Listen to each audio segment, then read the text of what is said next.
Good afternoon and welcome to today's planning meeting. This is not a public meeting, but a meeting the public can attend. I'm Councillor Majid Khan, Chair of the Planning Committee. We're not expecting a fire practice, so if the fire alarm does sound, please make your way out of the chamber from the exit over there and down the stairs. The meeting place is outside the Cass Theatre. If you've got mobility issues, please wait near the lift and help will be provided. By entering the council chamber, you accept that today's meeting is going to be recorded and your images and other bits and pieces may be used on YouTube and on the council website. If anybody intends to record any aspect of the meeting, please don't let it disturb the meeting and only record those who are speaking at the time. Can I also ask everyone to turn your phones off, or if not, please put those onto silent. And can I remind anyone that's going to be speaking, you need to press the large red button which is in front of you and wait till the light's illuminated and then begin to speak. The meeting is proceeding today on the basis that all members of the committee have read their agenda papers thoroughly and are aware of the items that they're going to be considering. If any members of the committee leave the meeting while we're discussing an application, they won't be able to take part in the vote on their return, so please bear that in mind. I'm going to move on to apologies. As we've got a full house, there's no need to record anyone, which is good. Item 2 on the agenda is exclusion of the public and press, and there's no exempt items on today's agenda. Item 3, are there any declarations of interest? No, thank you. And item 4 is minutes of the Planning Committee, which was held on the 1st of April 2025. Can the minutes be moved as a true and accurate record? I'm looking to Councillor Cox and Councillor Anderson for that. Councillor Anderson, Councillor Cox. Right, Councillor Cox, can anybody from the committee second that? You not necessarily had to be present. Yep, thank you. Is that agreed, committee? Thank you. Now, item 5, which are the applications, schedule of applications.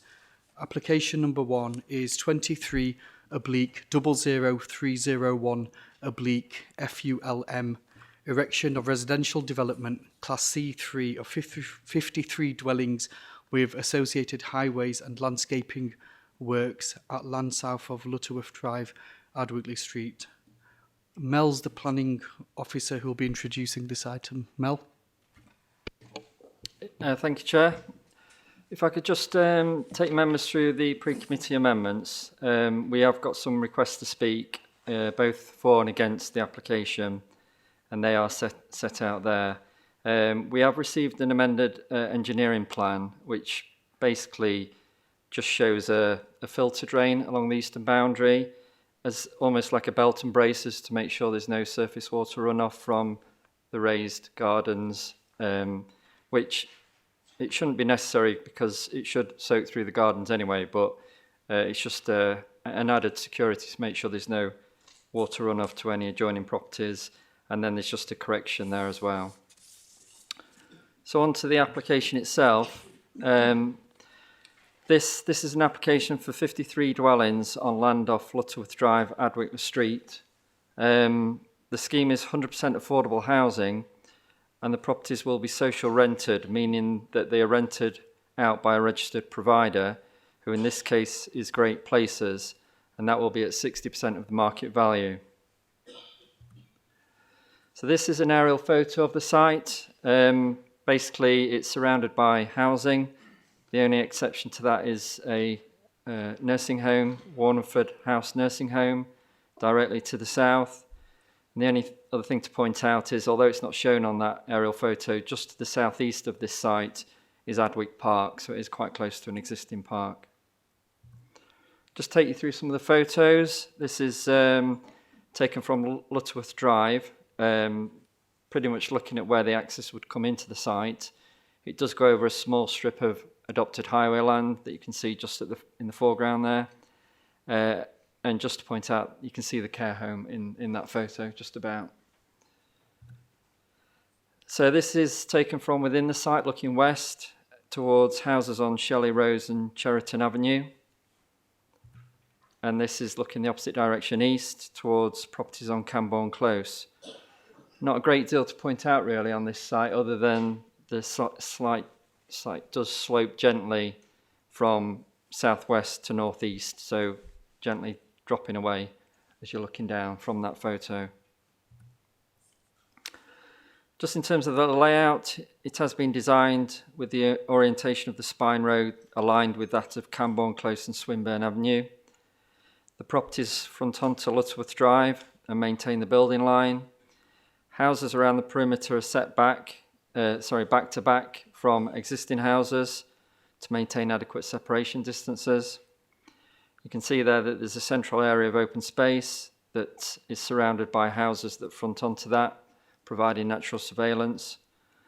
In terms of house types, we've got a two-storey block of 4 one-bed dwellings, which is in the centre there, right next to the open space. There's a bungalow in the northeastern corner on plot 1, and the rest are basically two-storey houses, mostly semi-detached. So these are the house types. That's the block of 4 one-bed dwellings, and they are M43 compliant, meaning that they are capable of being adapted for wheelchair use. This is just an example of a typical semi-detached house on the site, which is fairly simple design and in keeping with the character of the area. And this is the proposed bungalow. Although it's not a requirement to provide a bungalow on this site, it was felt that at that position, plot 1, because the existing property is a dormer bungalow, that it would form a sort of seamless transition in the street scene rather than going straight up to a house.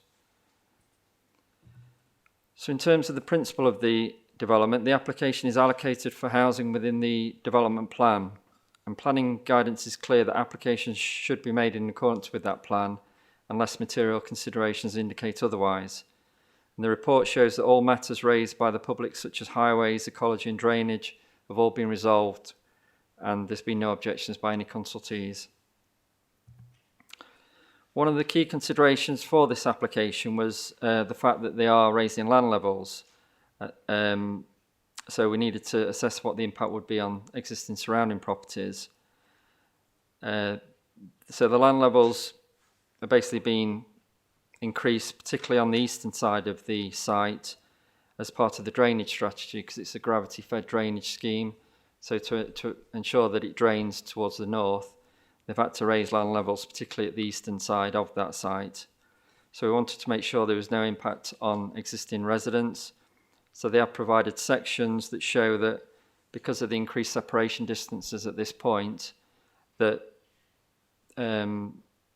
which is quite beyond the council's normal standards, that despite these ground levels being raised, that there should be adequate privacy still for those residents because of those increased distances beyond our normal standards.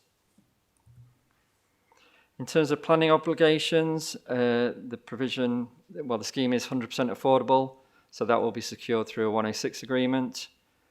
This scheme provides a slight deficit in terms of on-site open space provision, so there is a requirement for a contribution off-site. So 40,110 will be used to improve Adwick Park, and there's a biodiversity net gain contribution of 14.16 units. So just as a summary and conclusion, the site is allocated for housing in the local plan, and it's in a sustainable location. The proposal will deliver much needed affordable housing.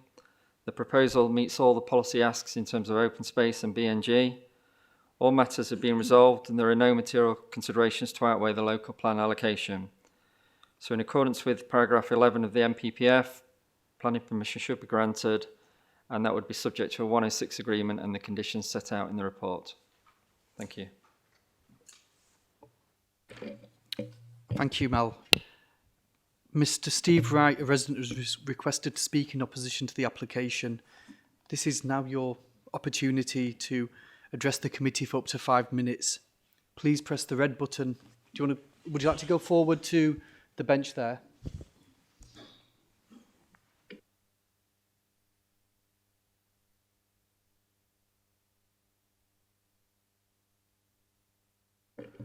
Yeah, Mr. Wright, when you're ready, press the red button and indicate you wish to speak.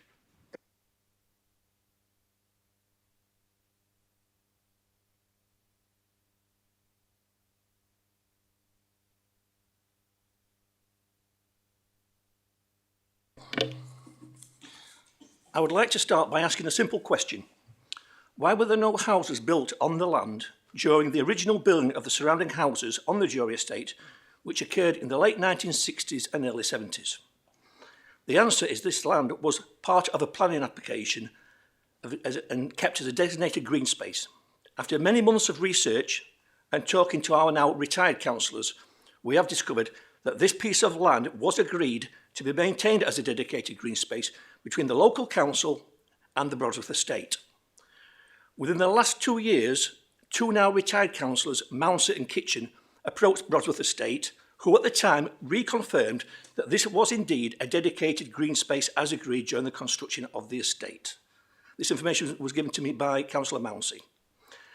At the commencement of the initial exploratory works, the land over 2.5 years ago, the Brodsworth estate sent a contractor to cut down and remove all of the trees on the site. We contacted our councillor to find out if an ecological survey had been carried out prior to the felling of the trees, as it was natural wildlife habitat. Councillor Smith approached the people several times to see the report and was still waiting to receive it. Since then, there have been several incidents where tractors with grass cutting equipment have accessed the area. The last occasion was this April, which is in the middle of breeding season for hedgehogs, and I personally walked over the land after they'd finished, only to find two very confused members of local wildlife, which I have a photo of. At the initial planning proposal meeting, Strata received a huge negative response from most of the people who attended. This meeting brought the community together. There were many concerns regarding the effects on local services, schools, additional vehicles on the road, and were recorded on the DMBC website by the residents for the committee to review. One surprising fact is that the local academy last March refused to accept any more school children as they were full, only to offer them a place in Bowlby. This was one of the residents' granddaughters. One thing that grew from the meeting was the request from local residents that the land be used for the good of the people. Councillor John Mounsey suggested that we table an alternative proposal for the area. After several meetings, we decided that it would be appropriate to make a section of the land to be turned into a coronation garden to recognise this historic event, which we did and gave to John. In parallel to this, we wrote to His Majesty the King and His Royal Highness the Prince of Wales with our proposed coronation garden. And to our surprise, we received 2 letters from them. Last week, I saw an article from the Doncaster Free Press that said over £40,000 would be donated to DMBC for the use in the local park by the developer. This has been recommended by the planning officers to be accepted by the councillors as long as the development remains 100% affordable housing. I was given an email from the then councillors in February, which stated that local planning policy requires 15% of the land is maintained as a green space. Strata want to reduce this to 8%, which equates to nearly 4 houses worth of land. Is this morally acceptable to the committee and, more important, to the City of Doncaster Council? Because I don't think it is. The poor people that's going to buy the house are going to be stuck with it. We approached the Doncaster Archives team to look at earlier applications to build on the land. One rejection letter we found concluded by a statement from a member of the reviewing team who stated, and I quote, "There is now a case for the public open space to be developed in view of the large estate which now exists. Since then, many other estates have been constructed in the immediate area." Mr. Wright, you've got 1 minute remaining. It's okay, nearly there. Councillor Mounsey asked me that DMBC had identified the land to the north of the existing estate, which is opposite Red House Cemetery for the locals, for the future development of around 600 houses. With this in mind, it is even more important that these green spaces are maintained and developed for the residents of the area. I did note in Mel's report that on the first page he mentioned open space provision, meaning that it will be a policy compliant in all respects. So you're going to cut your green space by nearly 50%, and that's acceptable, which I think is wrong. And that's it from me. Thank you. Thank you, Mr. Wright. Do any committee members wish to ask Mr. Wright any questions in relation to submission? Councillor Cox. Thank you. The resident that when they were told there were no space left at school, well, they live within the area, within catchment. Yeah, brilliant. Thank you.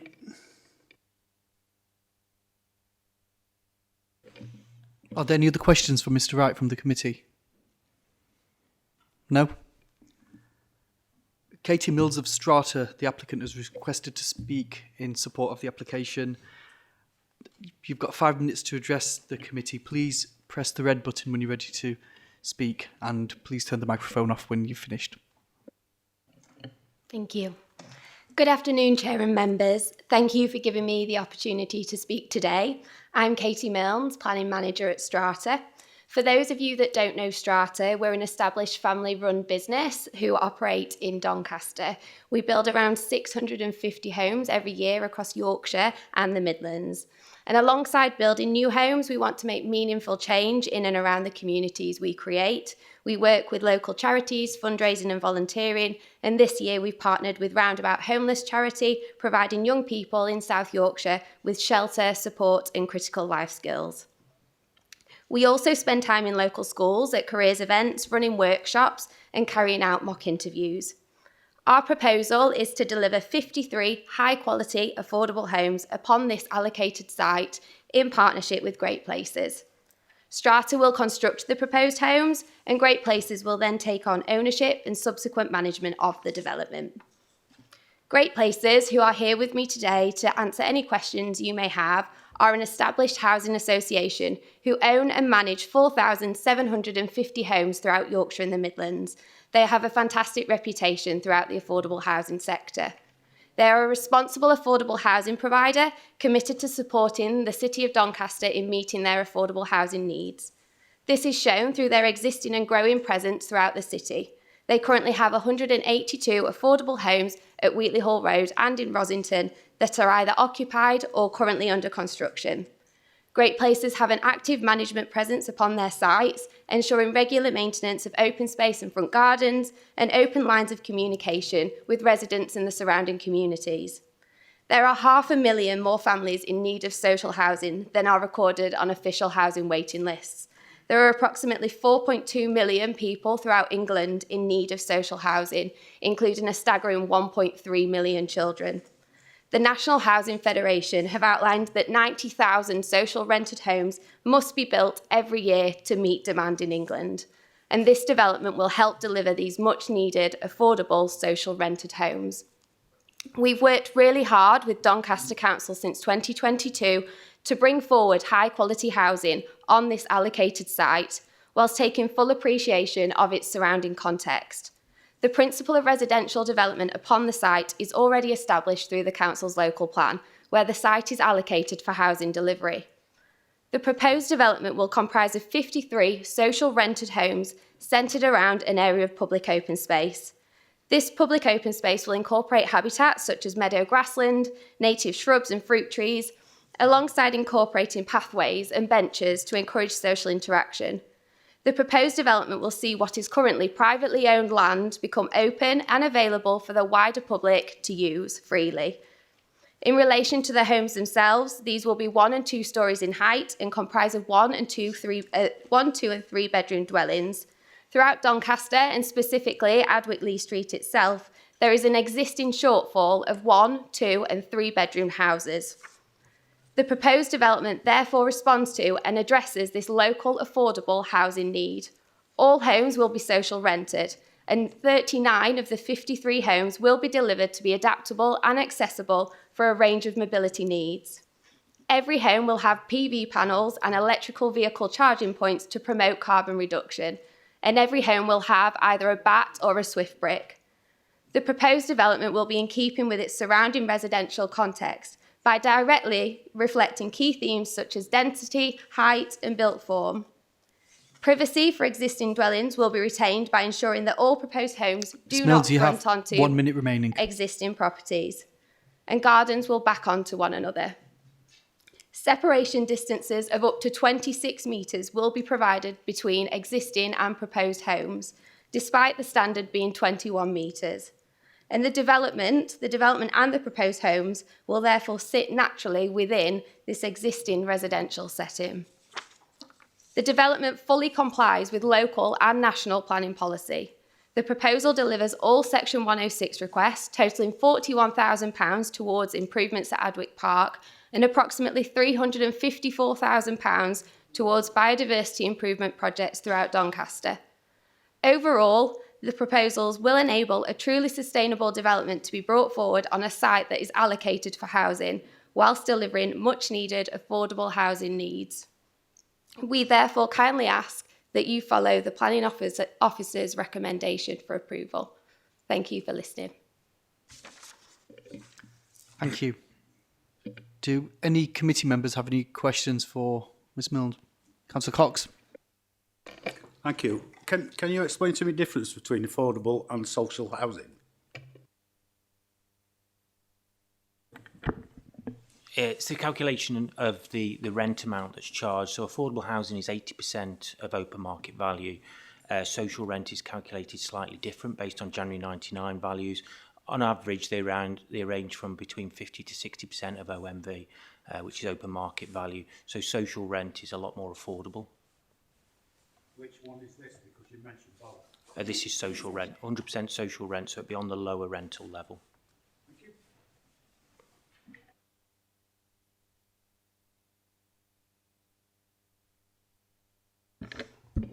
The plan only shows one bungalow, so there's nothing really there for the elderly. So we've got one bungalow along the frontage, and then the homes themselves incorporate M42 and M43 compliant standards, so they're adaptable for a range of mobility needs, including wheelchair users. So whilst the development itself only provides one bedroom, it does address a variety of different needs which are in demand throughout Adwick Lee Street. Any other questions? Are these houses actually for Doncaster people?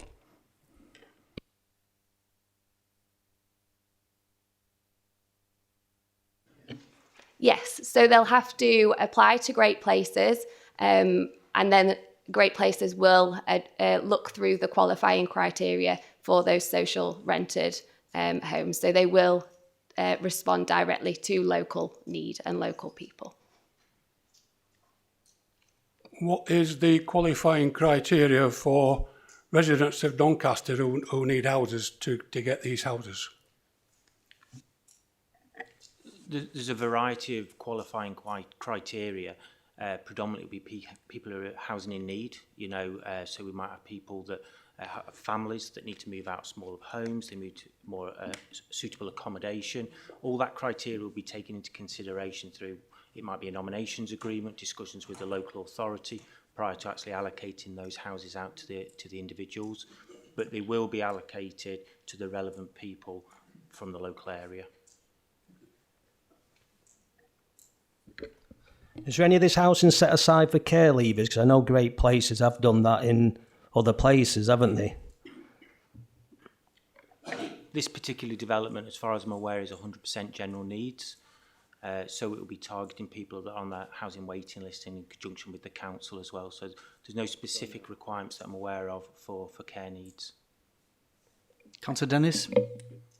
Thank you. The original application was for 57 properties. That's now been reduced to 53, but there's still not the public open space requirement that the council would have, as the resident mentioned. Is there any scope for further reduction of properties to make sure we have that open space provision on that estate? So the site itself has come across various viability challenges since the reduction in dwellings. The local plan allows for public open space to be delivered on-site and via off-site contribution as well. Adwick Park is within a 5-minute walk of the site itself, so is accessible for future residents of this development. So Public Open Space have confirmed that they are happy, in line with the local plan, for this provision to be provided via Adwick Park and the park itself being improved. Thank you. I sort of think because of the reduction in houses and the viability issues that Strava have with this estate, I know that in the year 23-24, Strava had around reported £6 million loss in that year. So my thinking is that because of the Strava wanting to get the application done and have the money for that plot of land sold to great places, that by having it 100% affordable housing, it gets it over the line with the council, even if there isn't that provision of public open space. Don't know if you want to comment on that. That's just my thoughts.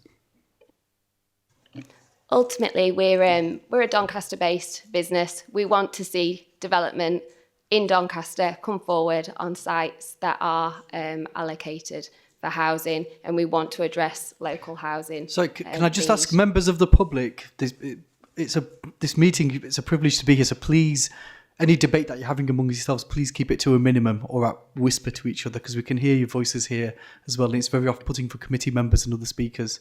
Thank you. That's okay. Yeah, we're a Doncaster-based business. We want to see development come forward in this site. We have experienced various challenges in bringing this site forward, but ultimately we want to bring housing forward in development in Doncaster, and we want that housing to address local housing needs. So, yeah, we want to bring the site forward, ultimately. Councillor Cox, did you want to come in? Yeah, thank you. It's about maintenance for open space that's there. Who would be paying for the maintenance? Is it the residents? So as part of our appraisal works, we have a service charge team that would look at the calculation of a service charge that would be payable by the residents to maintain the open space. So yes, we have a calculation that we put in. We have a team that deal with it to maintain the gardens so that they're kept in the proper condition. So, sorry, but that puts the social housing rent up, doesn't it? With it being social rent, it's all included within the rent. So the figure that is put on the tenancy agreement will include the service charge, and that is accounted for on other schemes that we've done in the area, and we've got data to back up that service charge calculation, so it's fair and reasonable. Does that include the maintenance for the drainage, for the new ditch thing?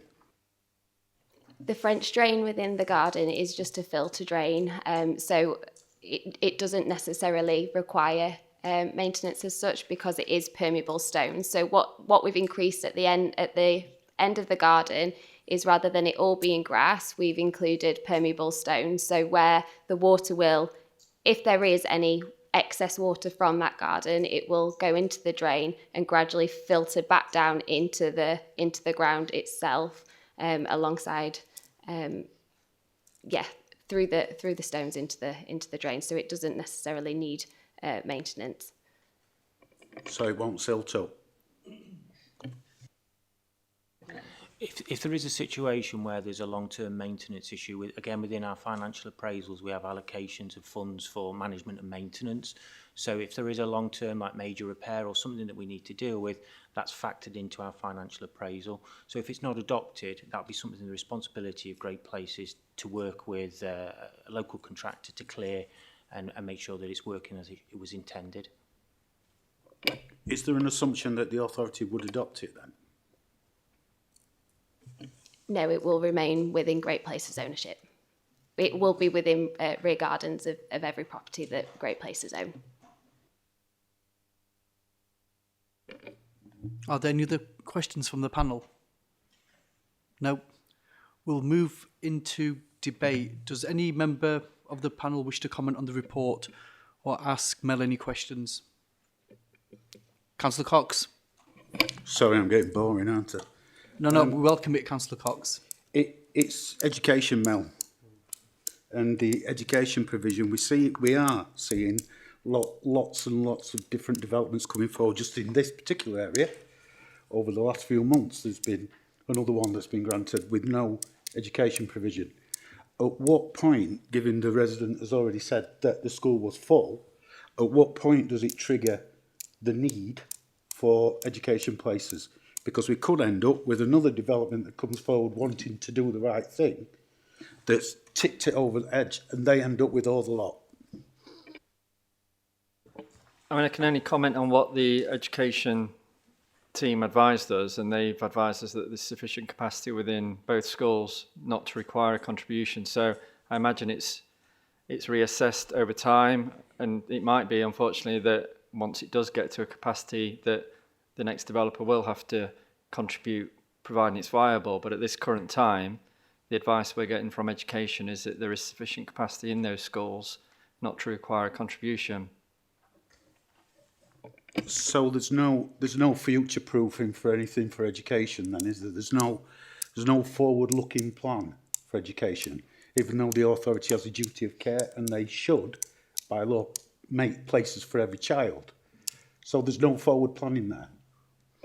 I'm not involved in the ins and outs of how they calculate it, but I think there is a degree of forward thinking within their calculations. You often see in their responses, they say it's anticipated that this won't be an issue for the forthcoming years. So I think that is factored into their comments, that they do look ahead to see whether there's likely to be a capacity issue. If there's one that they can see coming forward, then they may have asked for a contribution on this one, but the advice we're getting is that they don't anticipate it being such that they could request a contribution.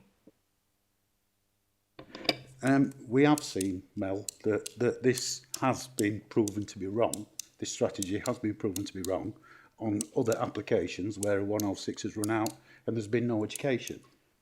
It has ended up costing the authority money because the authority hasn't listened. Now, what we're saying is that there should be education provision within that for future-proofing. Chair, very briefly, if I may, Councillor Cox will be aware that we have conversations with colleagues in education in terms of forward planning and the local plan and how we make sure that this is fit for purpose and that we are providing those places where they're needed. So that's really a conversation that's ongoing and that needs to be taken away. In terms of this application, there's no evidence before us to suggest that there are school places needed or a contribution required. And as Mel says, we can only go on the basis of that advice.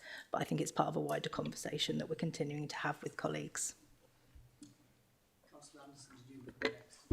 Yeah, just going back, you touched on it earlier, and it does concern me. The eastern part of the site, there'll be a difference in land levels of up to 1.4 metres between the proposed dwellings and the existing dwellings, which is fairly high, and that does concern me with the overlooking. Yeah, and I think it is a material consideration, and it's right for us to bring that to your attention because it is something to factor in. But on the guidance that we follow, it says you can have a 3-storey house 21 metres from an existing dwelling. So on that basis, this is a good 4 metres further away than that, and it's 2-storey, albeit the levels are higher. So we've got them to reduce the levels as much as possible whilst still making the drainage scheme work. So I appreciate it is a legitimate thing to think about, but in our view, based on the guidance that we're working to, we feel that it is adequate given those increase in separation distances.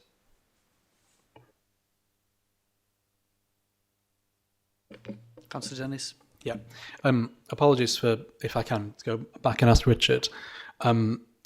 What sort of age demographic... Sorry, time for that's gone. Sorry. It will help. If you can phrase it to the planning officer and ask a planning officer the question that you need, and maybe it can be brought around. Okay.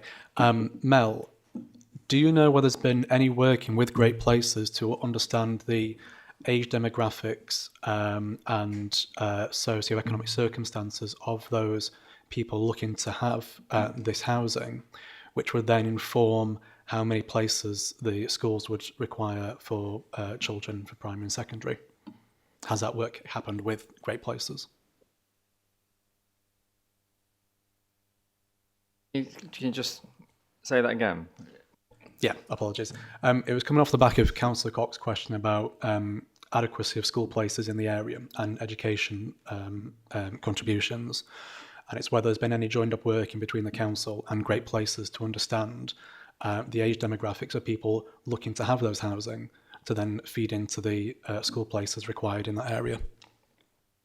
I mean, I don't know whether those conversations have taken place, but when education look at these schemes, they look at the type of housing that's being proposed. So they're the likely type of people who are going to be moving in terms of families and so on. So they base their education requirement on the fact of how many family homes there are, i.e.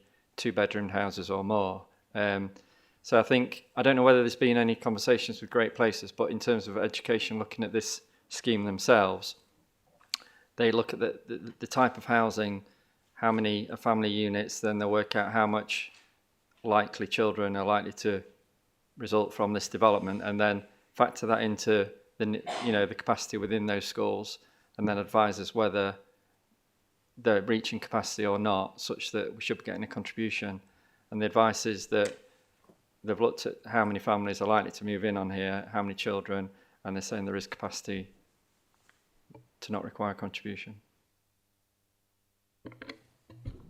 On page 24 of the application, it says there's only 6 dedicated visitor parking spaces, which is below the 13. It says 7 can be accommodated on the carriageway, which that does worry me. So what if a lot more visits take place at one time? Where are these going to go? And is it a bus route, the carriageway? Yeah, I mean, it doesn't meet the exact number in terms of visitor parking bays, but because you can park on the carriageway, given the design and the width of the road, it does actually meet the required number of visitor parking spaces.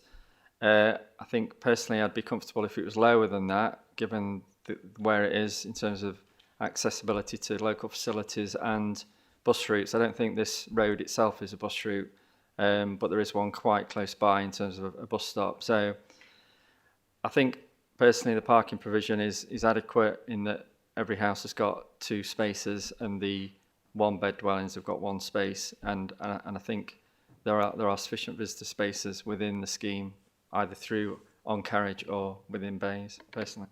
But it is well below the required amount. I would like to see more visitor parking spaces, I think. Chair, I just wanted to flag that we do have the highways officers in the room with us today. So if they wanted to give any kind of feedback on kind of experiences on a practical level as to how that visitor parking works in practical terms. In terms of visitor spaces, you've got 2 options. You can either have designated spaces, or we use a 2.5 metre footway as well. So we've actually worked out where on the 2.5 metre footway people can park. Unfortunately, people do 50-50 parking on footway and off. That's just a standard practice that most people do. So rather than try and get them to change habits, what we do is cater for extra wide footways so pushchairs can get by these people that park as such. So we have actually got 2.5 metre footways within the scheme, which means we then have the required designated spaces for visitors.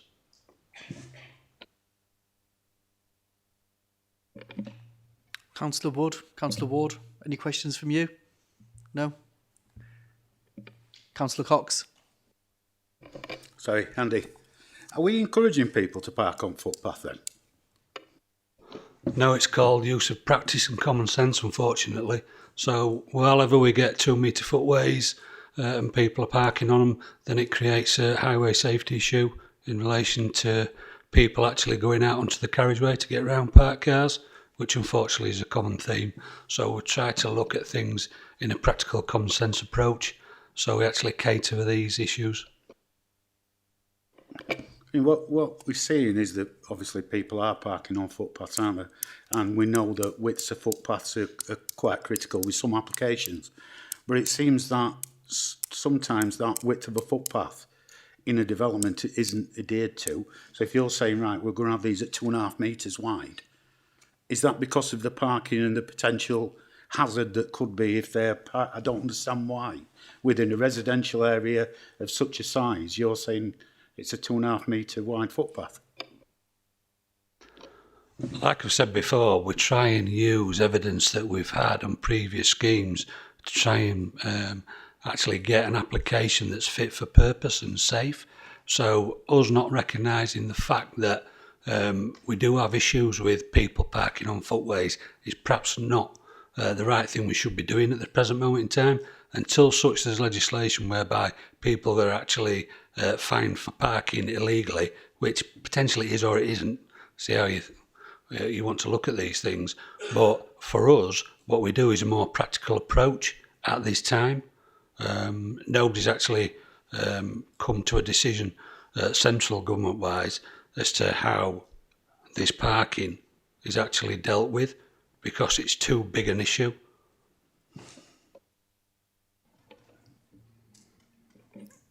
Councillor Dennis. Thank you. Mel, is there any stipulation on how the 40,000 for the Adwick Park is spent? I don't think it's actually stipulated within the 106 that it's got to go on particular play equipment or anything. I think it's for general improvements and enhancements, so it leaves it wide open to use that money for anything that's actually needed for that site. So it's not too specific. I think what Councillor Dennis might be asking, is it ring-fenced for the park itself? Is that what we're asking? Or? No, apologies, Chair. It was what Mel was getting at. Mel, on that point, I've had a similar issue in my ward where 106 money dedicated for open space was just spent on general council spending to redo or provide different facilities in areas, not necessarily to provide something new and that will benefit the people from that estate particularly. I think having quite a broad and generic 40k pot gives officers, in my opinion, too much power, and it should be run through the committee or the ward members to decide how that money is spent. I note in the paperwork that the previous ward members for that area didn't comment back on a consultation.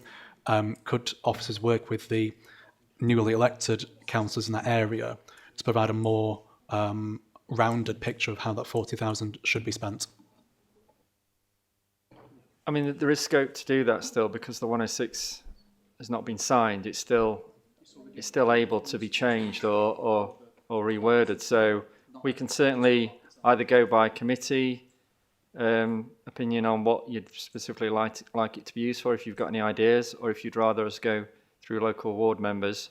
But it's up to you. Committee could decide now to be more specific. I think I've only ever driven through Adwick Street, and I've never been to the park, so I wouldn't feel comfortable committing to that. However, I'd recommend that it goes to ward members in that area. I think what committee members need to think about is that at the moment the 106 agreement stipulates that the money will be used to improve the park itself, and is that sufficient in how that's worded, or if you want to make any changes to that wording?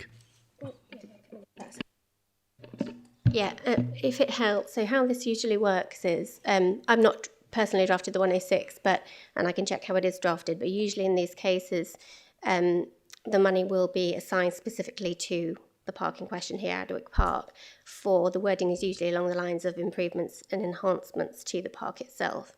And that's left quite wide, because once then we get the money in, we can consult with councillors and decide how they want that money to be spent in that area. So it's kind of a benefit for it to be wide. But if you have ideas of how in particular you want that money to be spent, I don't think that's beyond your gift. If you want to be more specific in the Section 106 agreement, we can do that. But I think it's good to have that degree of flexibility in there, so that when the money comes in, ward councillors can be consulted at the time and to see how that money is best spent. Councillor Lawson and Kidger, have you got any comments or any questions like that you'd like to put forward? I have a couple of comments, not strictly to do with this development, but developments in general. Well, Councillor Kidger, it needs to be specifically in relation to this development and what we're talking. Okay, well, I would like assurance from officers that the construction method statement and site management regulations that we put in, there is actually monitoring and, if necessary, enforcement. This seems to have been lacking in various other developments. The other issue, not an issue, it's very much a technical problem regarding solar volcanic panels. I see they're going to be fitted on the dwellings where possible. It might surprise everybody in the chamber that there is no best practice for the fitting of these panels. The actual fitting may be covered under building regs, but the electronic performance of them is not covered. This can lead to radiation from the panels, which can affect radio communications of police, fire, ambulance, and even avionics. I would be interested to hear from officers of the relevant departments whether they would like to meet with me to discuss this problem, as mitigating activities with regard to the wiring plan and suitable filtration can mitigate this problem dramatically. And as the government wants to build, I think, 1.5 million houses, with most of them, according to the magazine I got from the local, local government association, there's a bill going through Parliament to insist that most new housing stock are fitted with solar panels. So that will be, let's say, 1 million houses fitted with at least 5 solar volcanic panels, which is 5 million panels. It's good business for somebody. It would be nice to know that they meet European specifications, i.e. CE conformity European rather than CE China export, and that the wiring and the installation is done in a manner that will not cause interference. I might also quickly add, if a system is capable of giving off RF radiation, it is capable of receiving RF radiation, and these systems are coupled by Wi-Fi or Ethernet to your local area network, which I'm sure are coupled to your computers. They are vulnerable. Thank you. Thank you, Chair. Just very briefly, certainly, Councillor Kidger, we can take away the request to have a meeting with colleagues in terms of solar panels and the issues that you're raising there. In terms of the planning decision, there are policies that require us to look at where renewable technologies are being embedded into new development, and that's what we're required to do in terms of the planning decision.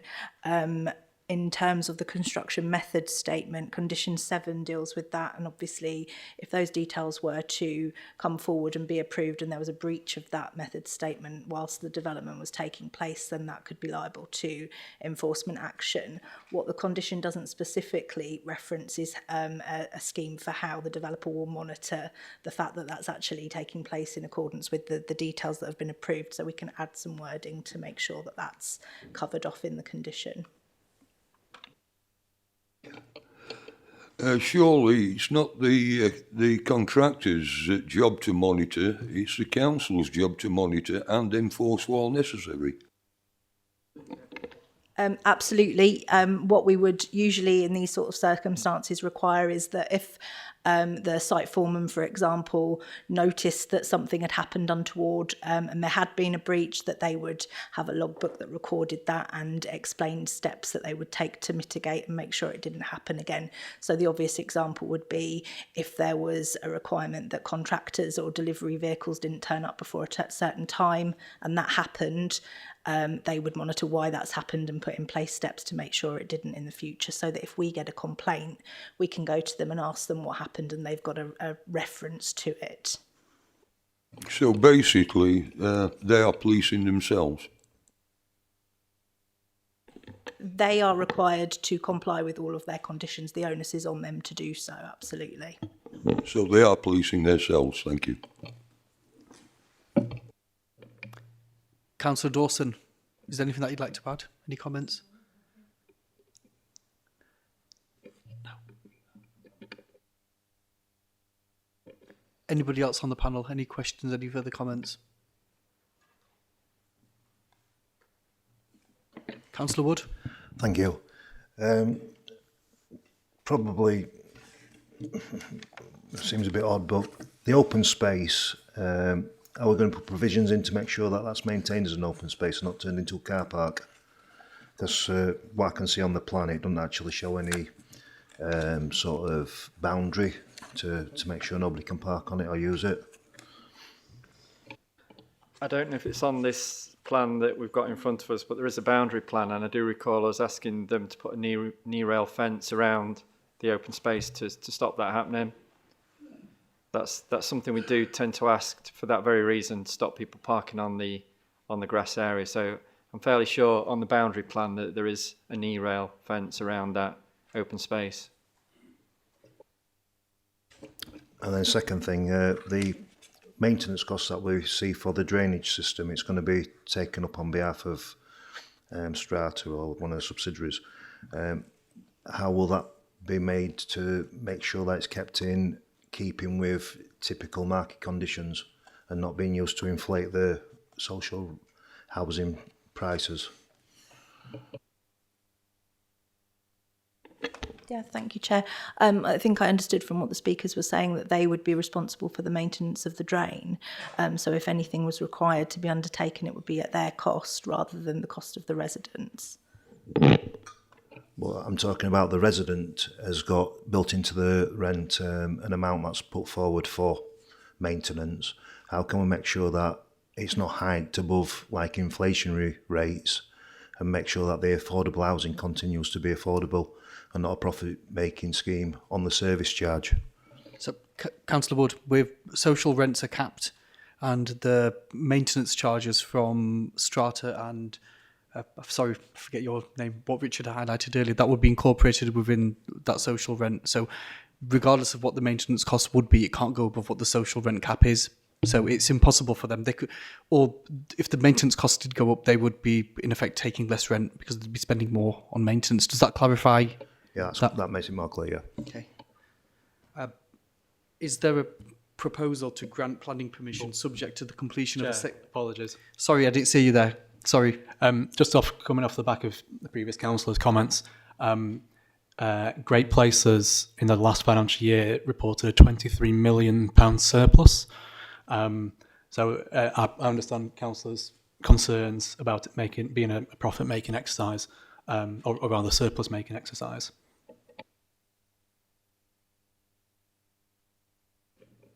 If there's no further questions or comments, is there a proposal to grant planning permission subject to the completion of a Section 106 agreement and imposition of planning conditions? Is there a mover for the recommendation?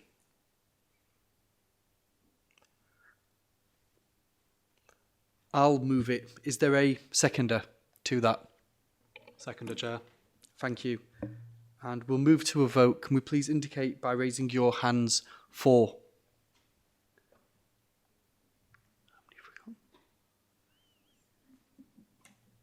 You got that? I'm voting, sorry, yes. Can we just stick our hands right up so we can see? 1, 2, 3, 4, 5, 6, 7, 8. Yeah. Against? Abstention. And do we have any abstentions? Councillor Cox, yeah. Sorry. Planning permission is granted. Thank you.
we're going to take a 5-minute comfort break, councillors.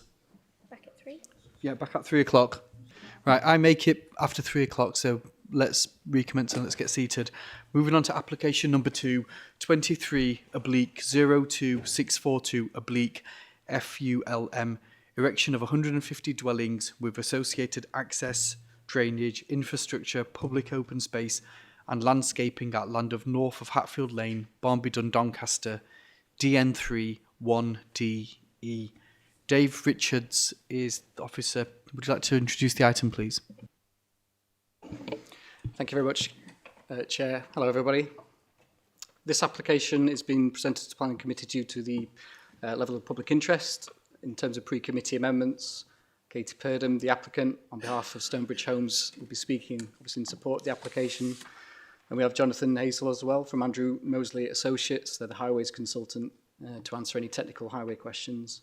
There's been some minor corrections to the committee report. So Yorkshire Water have confirmed that a submitted construction environmental management plan relating to groundwater protection is acceptable, and therefore condition 8 has been removed off the list of conditions. And then there's been some amendments to simplify the construction method statement, and then some minor corrections to the reports itself under condition 11, an informative, and appendix 8, essentially a typo.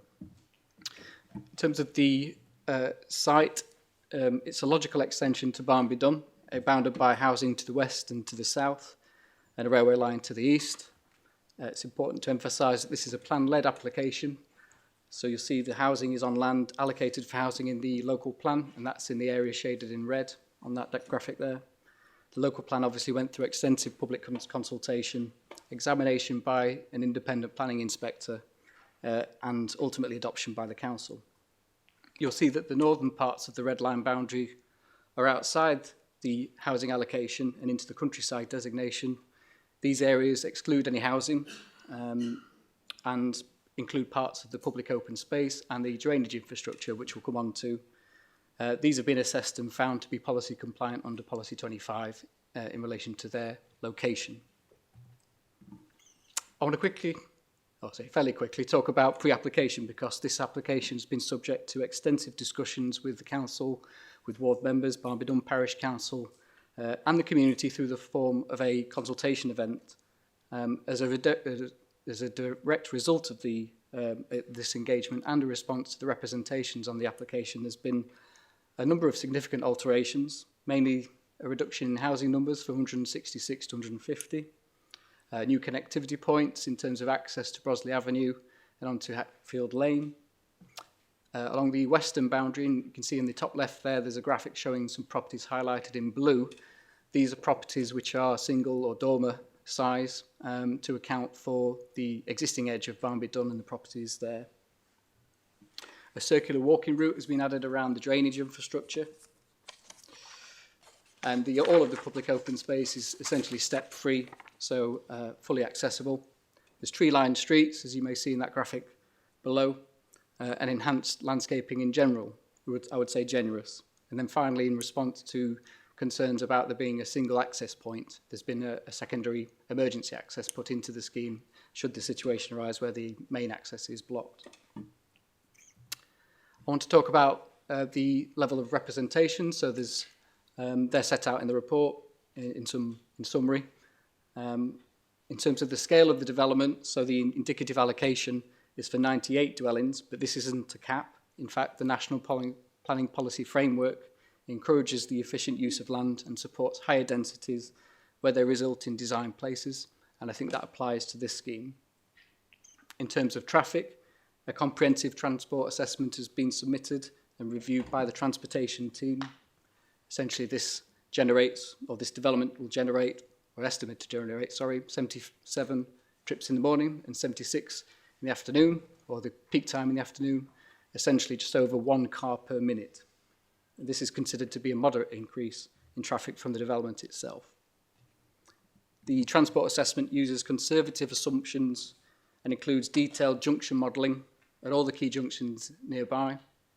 And in summary, the junctions will continue to operate at acceptable levels even in 2033 with the development in place.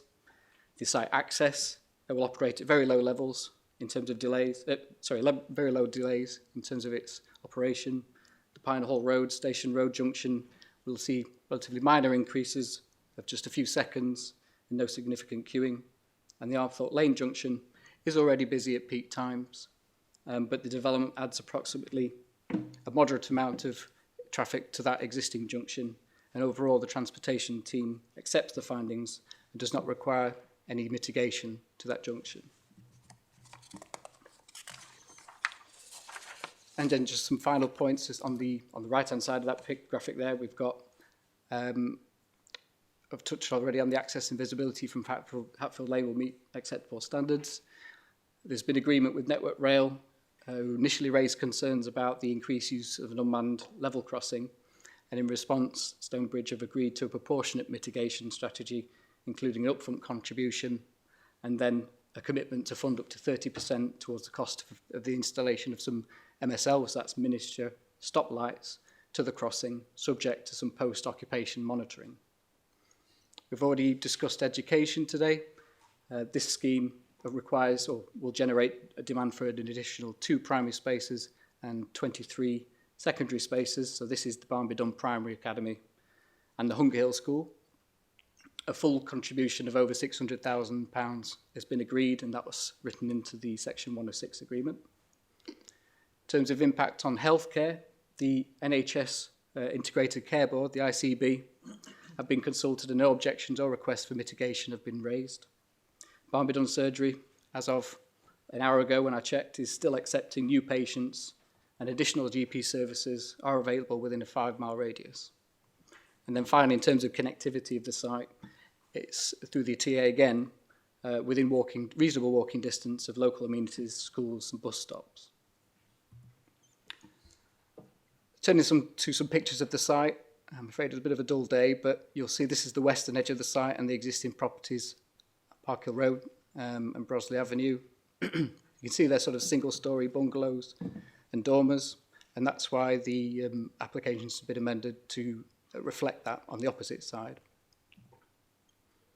Brosley Avenue, a bit more of a mixed character there with 2-storey properties. You can see on that graphic or the picture of the insert of the site plan that there's still good distance separation between the existing properties and the new properties as a result of the depth of the gardens. This is Hatfield Lane, so it becomes from an adopted 2-way highway to bridleway that then goes over the railway crossing towards Dunsville, Dunscroft. And there's the railway crossing in question where the miniature stoplights will be installed through Network Rail's upgrade. And some pictures of the site itself. So this is the sort of northwestern edge looking back towards the rear of the existing properties, and you can see the gentle slope. So you can imagine that at the top it's within flood zone 1, and then as the land drops away outside the red line boundary, drops towards an area of flood risk. This is the eastern portion of the site, slightly less pronounced in terms of a drop in land levels there. And centrally within the site, looking towards, or sort of through the middle of the site, if you like, looking north.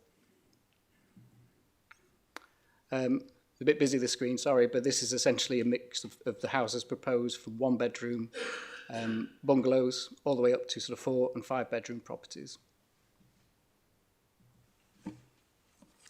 I'll turn to some of the benefits, and this is set out in the developer requirements for the site.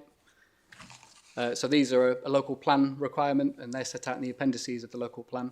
And then I've summarised them there, and they're summarised in the committee report, so I won't go into too much detail, but some significant benefits of the scheme are the increases to biodiversity. So you're looking, compared to a minimum 10%, at least 38% net gain. I've already discussed the contribution towards education. The design officer agrees that the standard of design overall presents a good mix of houses and tree-lined streets. Public open space, again, is another significant benefit. We've discussed in the first item the policy requirement for 15% on site. This provides in essentially over 34% of the site, and that's a significant draw of this application.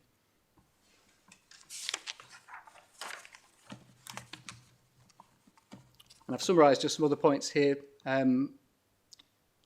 Obviously, in addition, there's on-site affordable homes, again discussed. That's 35 affordable properties, mixture of 1 and 2 bedroom properties. And essentially, leading to the conclusion, as you've probably heard enough from me, this is a policy compliant scheme. It's plan-led. It delivers high quality housing, significant public benefits, and adequate mitigation in all impacts. It's been shaped by the community in terms of their input and meets expectations of the local plan. And on that basis, officers recommend approval subject to the completion of the 106. Thank you. Thank you, Dave. Katie Birdham, the applicant, is here as well and will be speaking. You have up to 5 minutes. Please press the red button when you're ready to speak, and I'll give you a 1 minute warning when your time's up. Good afternoon, Chair and committee members. Thank you for the opportunity to speak to you today. My name is Katie Birdham and I'm the planning manager for Stonebridge Homes, which is a Yorkshire-based housing developer. Jonathan Hazel is from AMA, who's our instructed transport consultant throughout the project development, so he's here to answer any questions as well. The scheme before you has been subject to a number of changes since it was first submitted in early 2024, which reflects ongoing positive collaboration with the council officers and statutory consultees. We've also sought to engage and respond to feedback from the local community and key stakeholders, including the parish council, throughout the application process. As a result, we believe we've developed a high-quality, thoughtfully designed scheme which represents a sensitive and sustainable extension to Barnby Dun and an opportunity to deliver much-needed housing on an allocated site. The application is accompanied by a suite of technical documents which demonstrate compliance with the site-specific allocation requirements, infrastructure requirements and the council's local plan.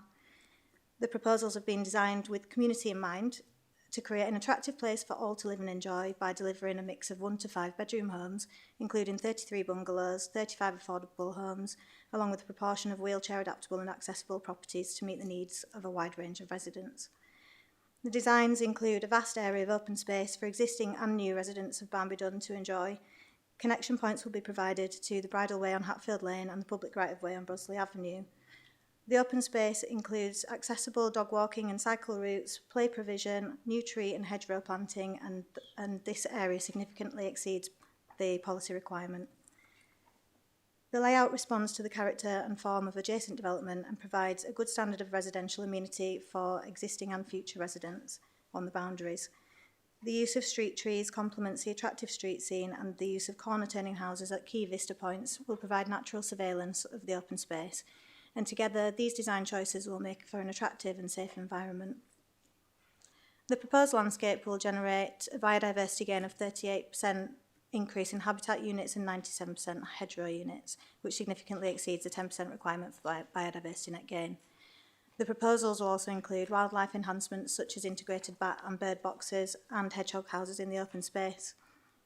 The houses will be constructed to a high standard in terms of energy efficiency and sustainability, and each property will benefit from the provision of one electric vehicle charging point and solar panels. The proposed Section 106 obligations meet policy requirements and they reflect discussions with key stakeholders and consultees, including health and education providers, to ensure that the impacts of the proposed new dwellings are accounted for. In summary, I hope that you'll agree that the scheme before you is thoughtfully designed, it's policy compliant, and it's a residential development that will contribute to the community by providing a high-quality mix of homes and public open space for all to enjoy. If you have any questions, I'm here to answer them, and so is Jonathan if there's anything highways related. Thank you for your time. Thank you.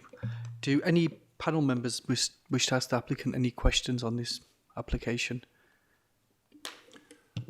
I note that the local plan identified a need for 98 homes on this site. The original plan was for 166, revised down to 150. That's still 52 more than the local plan accommodates. Can you explain that and how that will be mitigated? Essentially, it's the allocation requirement is kind of it's an indicative figure based on what could have been provided within that land. But as we've designed the scheme, we've found an efficient way to use that land and to still create a vast amount of open space, but also provide a much needed housing for the area.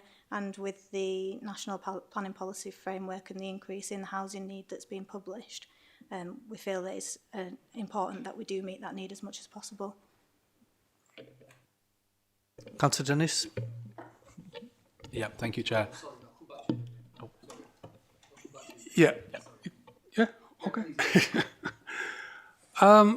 It appears from what I've seen that there is only one way in and one way out from this proposed development. And the egress is from personal knowledge, onto a very busy street, a very busy road. Plus, apparently, there's a requirement for farm vehicles to go through this development to get to other fields. Surely that can't be safe. That's it's an access point for him to be able to get through to his field, but it's not the only access point, so he's not going to be using that road through really at all. It's just so that he has access to that point of access to get to the southern part of that field to the north more easily, because there is a level change on that site. And then, do you want to answer the... Yeah, in terms of the site layout, the bends on the site have been designed with sufficient forward visibility that oncoming vehicles can see each other. We have tracked this as well, and it works with the layout.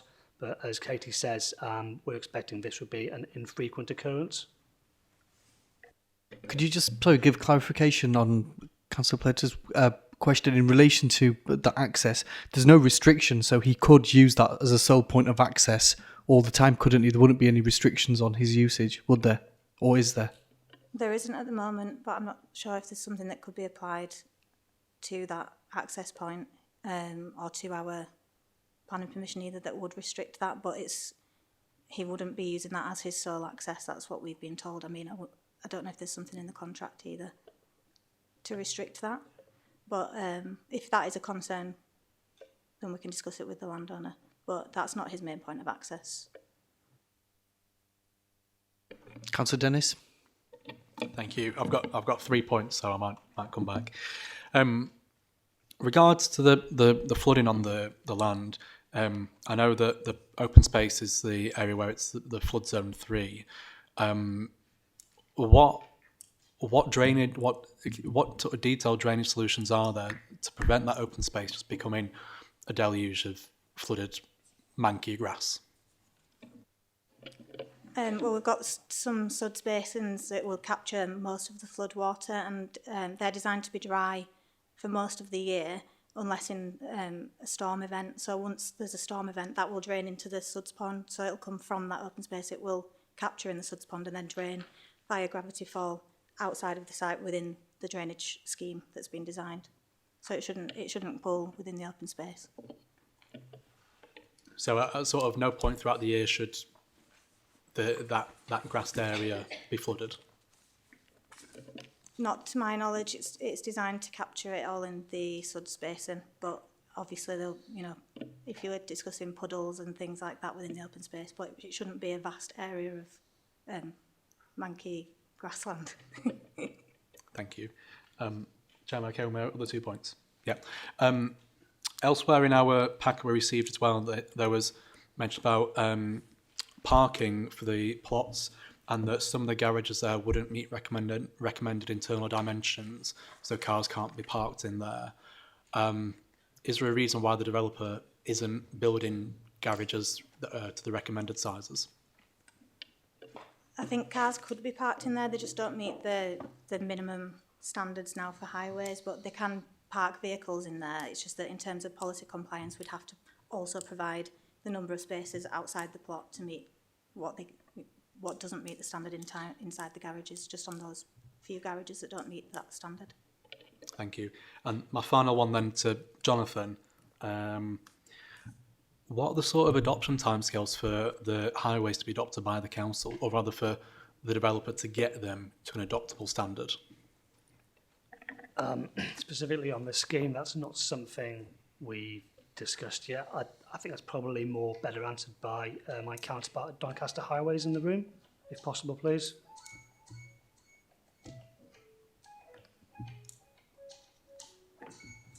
I think someone might have left the phone behind. Yeah, tonight. Yeah. It's not mine. Mine's off. So, sorry, If we can just pause for a minute. Amber, could you go retrieve that phone, please?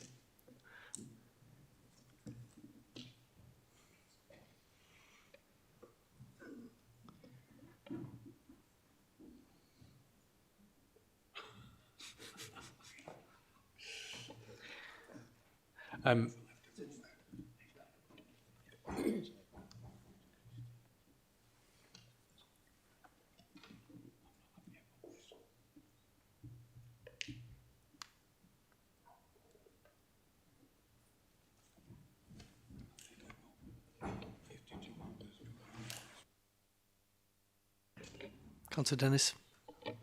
Thank you. Chair, I don't know if at this stage we can bring in highways colleagues. No. Okay, we'll bring that afterwards. What I don't want to happen, Jonathan, is because I got caught out last time, what I couldn't then ask somebody else from the developer side. I don't want the developer to sort of shun the responsibility on the highways adoption side for then highways to say, oh no, it's not us, Gov, it's the developer. Because from my own new build estate, I know that there is a substantial amount for the developer to do to get the highways up to adoptable standards. So I press you again, sort of are there any timescales for previous developments this developer has had to get the highways up to adoptable standards? I think it depends on the size of development and if you're doing it in phases, which is yet to be agreed. But normally we provide the roads up to a certain level prior to plot occupation, and then upon completion of the development it would be adopted by highways upon completion of the road works. But I think highways would be better to advise what would be appropriate for this site. Okay, so we don't have timescales. Thank you. Any other questions? Councillor Kidger, do you want to come in first? Yeah, I noticed that due to the flood risk, these houses are going to be built, 600 mil above datum to give a 600 mil freeboard. You've made a very brave statement here that no dwellings are at risk and safe access is maintained. I would think you're not willing to indemnify any future purchasers to that fact, as I'm sure you're aware that the probability of the 1 in 100 year flood in year one is not zero. Also, of course, after 99 years, the probability of a flood is not 100%. On what basis do you say there is no risk to the dwellings of flooding? The site levels have been raised to a point that they're outside of that area of risk for the flood and storm events, plus 20% for climate change as well. So it's designed in a way that's actually a surplus to what would be required in a storm event. So we're comfortable with that, and the lead local flood authority is being consulted on that and agrees with that approach. Yes, I do understand what you're saying, but you know, it says here no dwellings are at risk. How can that possibly be? As I say, the probability of a flood in year one is not zero. Again, I'm not a drainage expert, but my drainage colleagues have designed it in a way that means that it would be that those properties will be safe from the risk of flooding, and for the storm events plus that 20% contingency, and that's been agreed with the lead local flood authority, who are again the experts in this drainage design. Yeah, I just only hope that the insurers of prospective purchasers take the same view as you. Councillor Kidger, thank you. Councillor Wood, did you want to make a point, a question? Just don't want to miss opportunity in case we're asking a long time. On education, you've put down 25 extra places, 23 for Ungrill and 2 for Barnby Dun. Is that your figures or has that come from council? That's come from the education officer. Okay. Second thing, we discussed previously about, maintenance and drains and things like that. Do you use your own company to do the maintenance of drains and open space, or do you use a contractor? We normally get the drainage adopted by either Yorkshire Water or an independent water authority. So that's the proposal for this site. I think it's a NAV this time. which is an independent water authority. And then the open space would be a management company who would adopt that, and then that would be paid for by residents. That was asked in the last scheme. And how do you make sure that the residents aren't going to be taken advantage of in future in terms of the people that look after these areas? Is it something that you can control and maintain contracts, or is it out of your hands once the development's finished? We do have to maintain the landscaping scheme in line with the planning permission, which has a timescale associated with it, and the Section 106 agreements sometimes include that, a clause in there to secure that. At the moment, the Section 106 agreement is still being drafted, so it could be something that can be included in that, but it is then handed over to the management company upon completion. Councillor Cox. Just for clarity, can you, I mean, in paperwork, I think it says 38 affordable properties, and I think Dave said 35. How many are there? It's 23%. I've got 35 written down on my crib sheet, which is what I'd counted yesterday.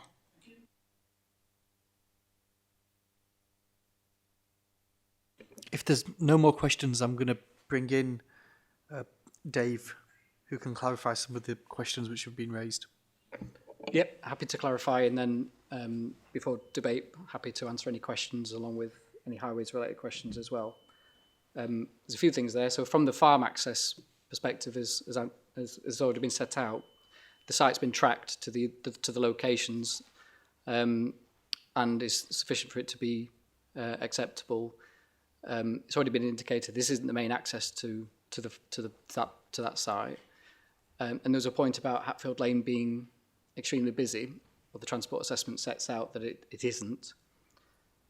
Just in relation to flood risk and comments raised by Councillor Kidger, the attenuation basin is located in flood zone 3, so there's a concern about what happens if that floods. Sorry, is it also Councillor Dennis might have raised that as well, sorry. And then where the houses are situated, essentially all the houses are situated in flood zone 1, and as an extra resilience, they're raised to a certain level, which is actually still comparable with the existing levels in that corner, closest to the existing dwellings. But in terms of what happens if the sort of basin floods, well, actually there's sort of bunding and there's engineering works there to essentially protect it. And as a compensatory measure for the, say, loss of flood storage area, that's been replaced elsewhere within the site. So some of the public open space area has been essentially reduced in height to compensate for that and for allow more flood storage where necessary. And yeah, just in terms of the properties, just to confirm them, that most of the, if not all of the properties actually, as a result of the development, will be situated in flood zone 1, which indicates a very low risk to flooding. So yeah, hopefully members aren't conflating the two issues there. In terms of parking, there was comment about the internal space dimensions of some particular garages. Well, those plots in particular, there's a larger properties, and they have, each of them have 2 off-street parking spaces in addition. So they have, if you like, on driveways that account for 2 cars. We don't count the garage space as an additional space because they don't meet the required standard. But robustly, I think that's sufficient parking for these plots where there's been discussion on. And in terms of education, yeah, we can confirm that was the education team who've forecasted demand in the area and put forward that illustration that the developer's happy to meet. And then, yeah, finally, there's in terms of the management company, so there's a SUDS maintenance management plan already as part of the application, which has been accepted by our drainage team. And just from my own experience, and I live on a fairly new build estate, we have a maintenance agreement as well, and how that was written is, I think there's certain cost caps essentially for the first 5-10 years. So, the prices wouldn't go above that, at least for the first 5 or 10 years. And at the same time, at least in where I live, they produce sort of annual audited accounts showing where the money is spent. So there's transparency in how those costs are accommodated. And hopefully that's covered a few points that have been raised.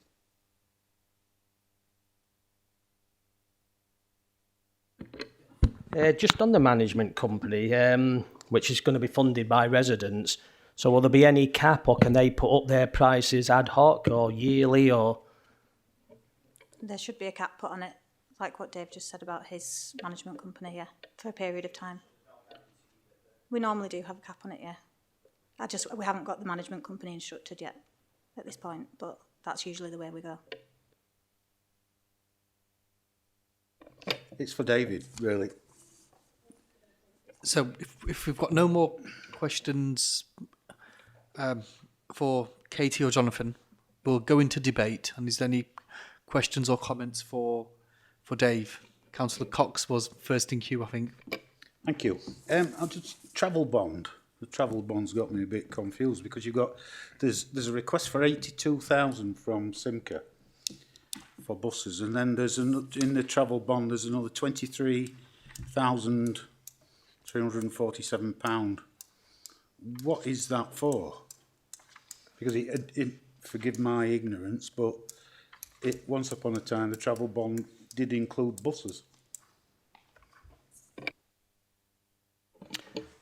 Yep, so if we turn to the obligations section of the committee report, so in relation to improvements to bus services under 7.119, that sets out the obligations there.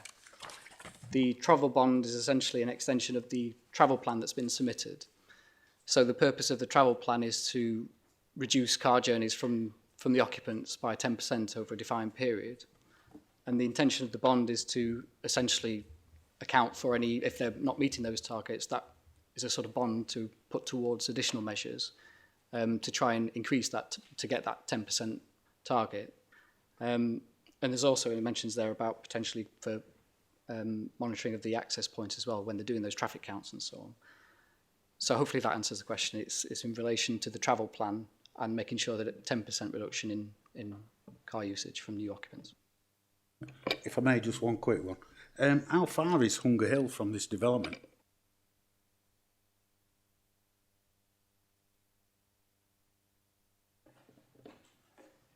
Am I allowed to answer that? 3.3.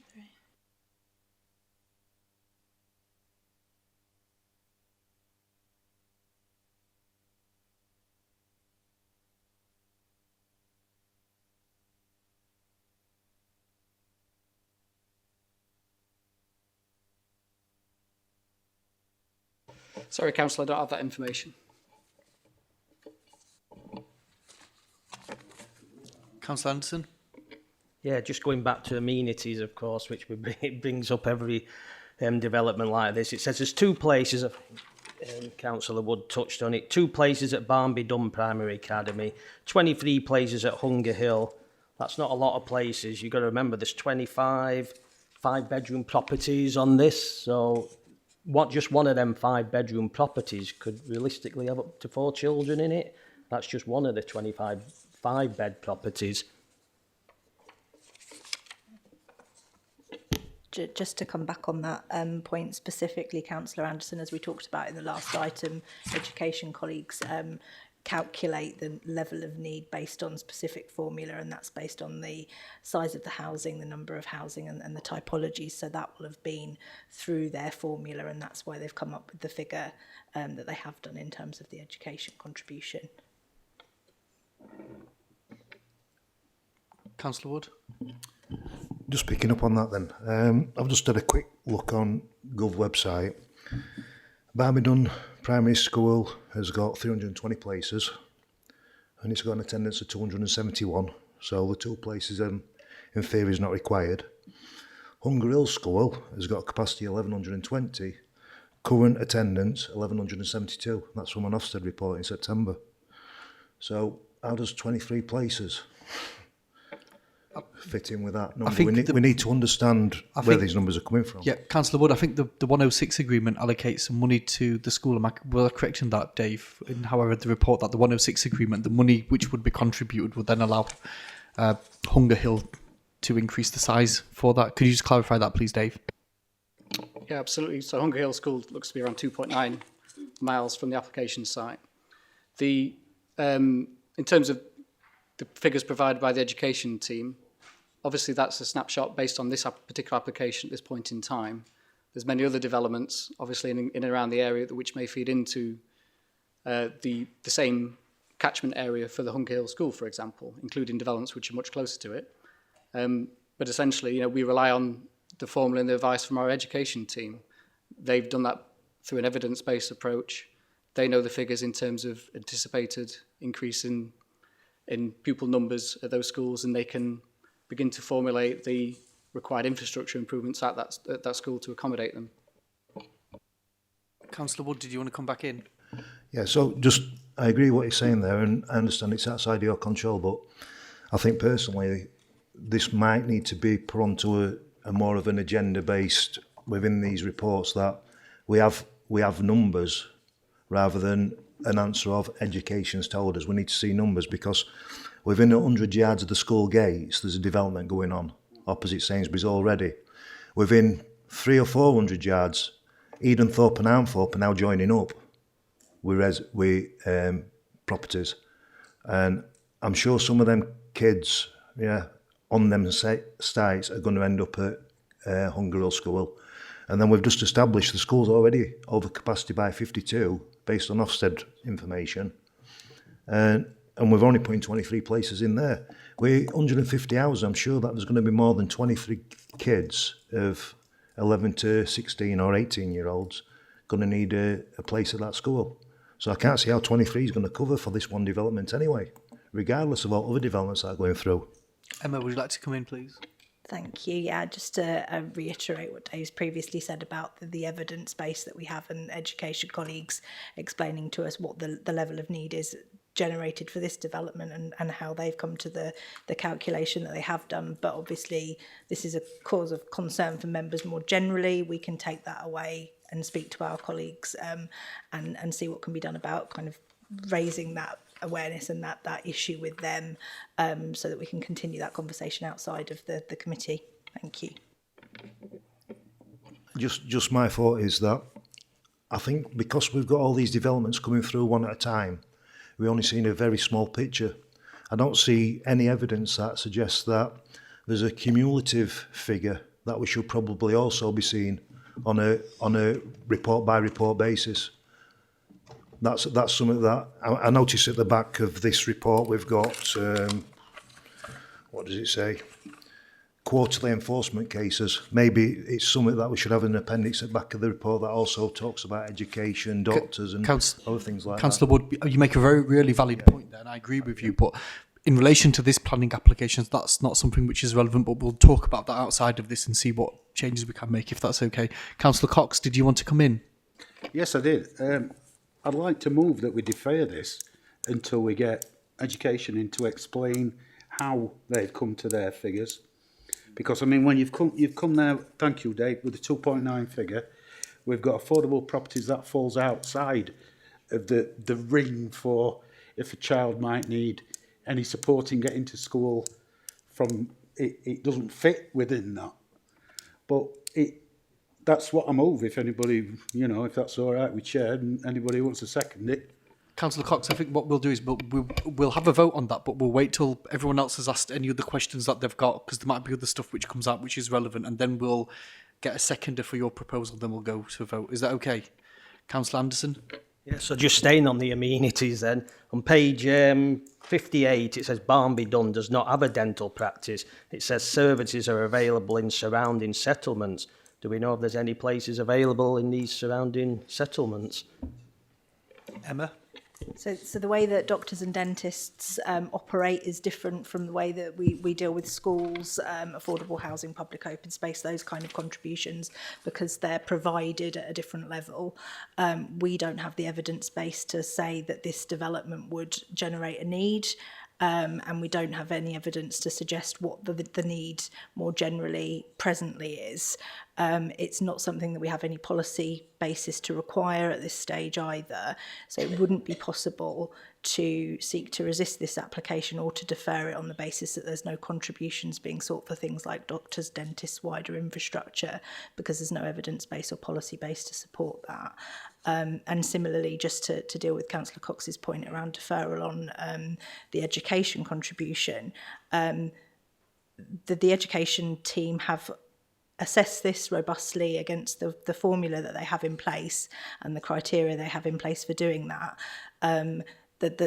The fact is that that's the figure they've come up with. I can't imagine there's a scenario where they would change that advice to us, and we don't have any robust objective basis to challenge it. So my advice would be that that wouldn't be a sustainable reason to defer planning permission being granted or a decision being made on the application today. The other risk that you have in deferring an application that's been considered over a lengthy period of time and where you've got policy compliance or exceedance in all respects is that you might end up with a situation where the applicant decides to appeal because we've not made a decision in time, and then we lose all control over making the decision. It goes to the planning inspectorate. So do have that in your minds if you do decide to defer the application today. But I don't think there's any evidence that would allow us to go back to education, for example, and say, come up with a different number because we're not sure we understand how you've reached that conclusion. I think there's absolutely a wider conversation to be had about the concerns more generally, but I don't think in terms of this application today we'd be able to do that. Yeah, I just wanted to come in and actually Emma just finished off with the point I was going to make, which is your concerns generally around how our education place is calculated is a really valid point. But as Emma says, education have come up with the figures they've come up with for this application. That's not likely to change. So if it's a wider conversation about how are these calculations made and we don't think they're sufficient or whatever, that's probably a separate discussion, as Emma says, not really a reason for deferral that can be substantiated. Councillor Dennis. Thank you, Chair. I'd like to raise that as a new member to Planning Committee and councillor elected last year, I've not had sufficient training or development put on by the council to provide me with the confidence that I know how the education team have put together these figures, come to their calculations. Are there other similar new members that feel the same? So this is a point that I've already took up with some of our officers, that we need to put in adequate training because of the makeup of planning committee this time around. But again, that's not relevant to this application in itself, but it is relevant overall to planning. So I take that on board, and we will be having a discussion around that as well after the meeting concludes. Councillor Anderson? Yeah, because otherwise we could just be having this same debate, an argument over this same issue over and over again, couldn't we? So I think something's got to be addressed on that. Oh, yep. Would you like to come in?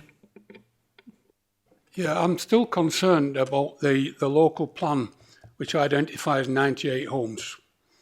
Yet we're being asked to consider this planning application for 150, which is a 50% increase on what I think are artificial numbers that we've been given on requirements for peripheral matters, and I don't think that we've got a cogent set of figures to look at. Thanks, Councillor. If you refer to the paragraph 7.4 onwards in the committee report, so you're correct, the indicative capacity is for 98 dwellings. However, that number is not a fixed limit per se. It's a starting point, and it's intended to be refined during the detailed design stage of an application. And this site is quite unique in the sense that it's quite a large site, as we can tell from the open space and the drainage infrastructure, but the area for the housing is within flood zone 1, but the wider site is in a higher flood risk area. So when it went through examination, the inspector essentially allowed us quite a large allocation, but sort of quite tightly defined the area where housing should be located. And then going through the design process, what we've found is that actually, and it's a national requirement to provide density and make good use of land, that even with the design that's been presented, which urban design, highways and so on are content with, they can actually quantify a greater proportion, a higher density essentially, but they still provide the full affordable ask, double the amount of open space because of the larger allocation, full % of affordable housing, dwellings that will meet, 65% at least meet M42 and 8% meet M43, which is the adaptable and accessible dwellings. So in the round, with all those really good design considerations, despite the fact that the allocation is higher, the amount proposed is higher than the indicative capacity, it was kind of the intention of the local plan to leave some flexibility in that. And it's even quoted in the local plan, if you've got it in front of you, that there is an indicative capacity, but there's the potential to increase that if the design allows. So I understand your concerns, but I think this scheme actually works. It delivers more housing within a sustainable location, and it means that we're not subject, if these sort of allocations go through, we're not subject to the sort of speculative developments where maybe it's more inappropriate. Thank you for that. That makes things a lot clearer. Are there any other questions? Coming back on my highways adoption question, I'll just put that to Doncaster Highways about sort of the timescales for a new development to be adopted. It's a crystal ball gazing thing, really, in that it depends on the sales of these houses as to how long each phase will take. And with respect to these larger developments, more often than not, they usually are phased. So, but the phasing will become part of the Section 38 adoption process, which is not part of this material consideration. So, ultimately, it will depend upon how quickly they sell the houses as to the completion of the actual highway, footways, etc. So there will be consideration given to the number of houses that are built and for completion of that, which we can ask our adoptions team to look at. But a phasing plan will be offered up as part of the application going forward. Thank you. I take your point that sort of it's not materially part of this consideration. However, I do know that when different layers of the surface are being put on, there does tend to be pooling in some parts of the road because it's not got the finished curvature of the road on there, so it can lead to flooding issues. That I won't disagree with, and that's down to each individual developer, contractor, and he should have consideration for the low points, provide the gullies, etc., at a level that can take the surface water away. It does seem to be more of a practice that they don't use common sense in terms of putting the ironwork at a higher level than actually it's supposed to, and just leave it before final surface course. But most of the time, when it comes to developments, they will get it to either the base or the binder course, which is one below the surface course, which is just usually a couple of inch thick. So that they will always leave it till the end. And that's on a number of things, because they have to do remedial works on curbs, channels, you name it, and go on forever. But before any road, highway, footway is adopted, then have to do all the remedial works prior to us adopting it. So usually there's a lot of work before they actually put on the final surface course. Councillor Anderson, do you want to... Just going back, just to refresh my memory, the maintenance stoplights, the Network Rail thing, will they be going in on completion of the development, or will that be after further monitoring? So the developer's making an initial fairly small contribution, and then they've agreed to provide up to 30% of the total funding towards these miniature stoplights. Now, the implementation and the cost overall, the majority will still be with Network Rail. And so it does depend on the implementation, the testing, the design, and then obviously installing them. In terms of the developer's obligations, if you like, the maximum amount they will pay will be once the development is almost or substantially complete, and then they'll be able to see how much use that crossing is actually being used by in terms of the new residents. The theory being actually with the quality of the open space that's been provided, it might actually be a draw for people to stay within Barnby Dun, existing and proposed residents, and obviously use that space, whereas currently the Hatfield Lane route is quite a popular thoroughfare going over to the east for dog walkers and so on. So to make sure that the contribution meets the necessary tests in terms of it's relevant and based on sort of substantiated evidence, that's why once the development's complete, residents are using the area, then Network Rail will still deliver that as part of their overall improvements to safety, but the developer's willing to pay up to 30% of it. So I can't give you an exact timescale when it'll be introduced, but that's something that Network Rail have committed to. Councillor Wood, did you have a question? It's been answered.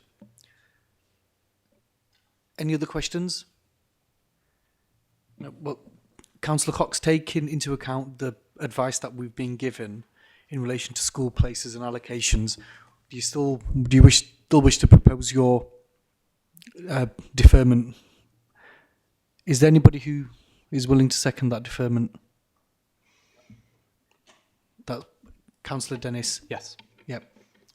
And can we put it to a vote, please? Those in favour of deferring the application until we've had somebody from the education team here to answer questions in relation to the school allocation policy. So how many is that? That's 10, yeah. I'm abstaining. Okay.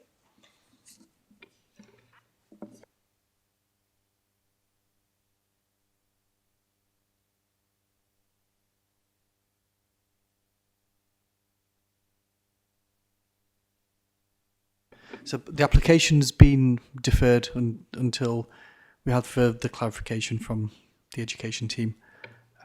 Thank you, those attending. Thank you.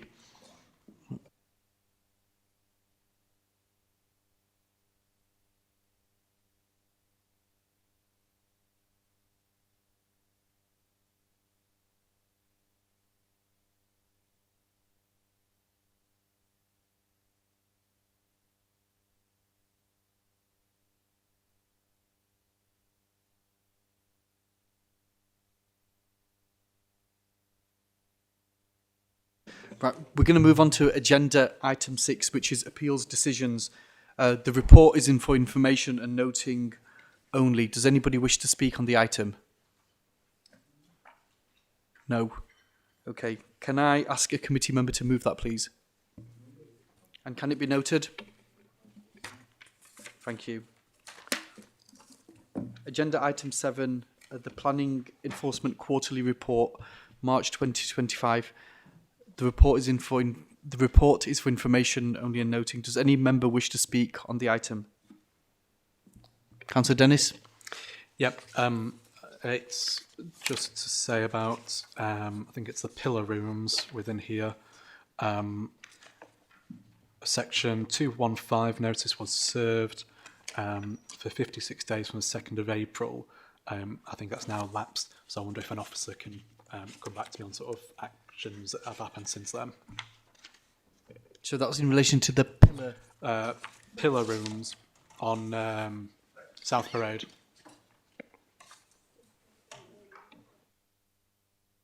Chris, are you able to answer?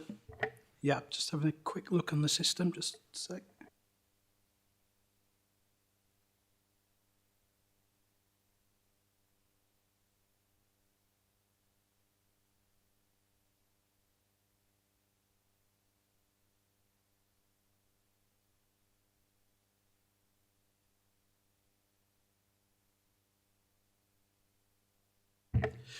Yeah, so the officer's currently on leave. He's scheduled for a visit.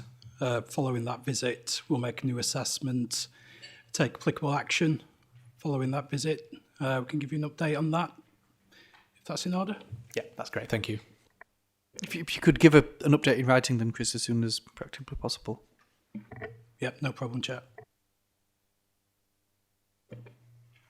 Can committee members move that the report be noted, please? Noted? Right, that concludes today's business. Thank you very much. Thank you, Amber.